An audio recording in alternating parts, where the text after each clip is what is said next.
رجال ما متزوج على مود امه وابوه يسمعون الكارثه. اسمع. ابد. مش ما عندي والله. جدك اطفال؟ ما متزوج والله. ما متزوج؟ والله دار بالي على امي وابوي توفوا، وان ابو اخوي هم درت بالي على جهاله، لان خلال 6 سنوات بالسجن بغريب وانا هم متكفل عائلته، والعندي ما عندي صرفت على امي وابوي وعلى اولاد اخوي. صراحه؟ اي الحمد لله. والله كل واحده؟ اي والله ظلت بوحدي. يا لك هسه اللي رب العالمين واهل البيت. رب العالمين واهل البيت. الله اللي سخرك وخلاك تساعد امك وابوك. نعم.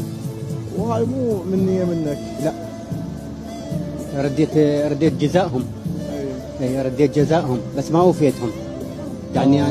يعني صدق انا داريتهم باحسن حال، داريتهم مثل الماي البصينيه.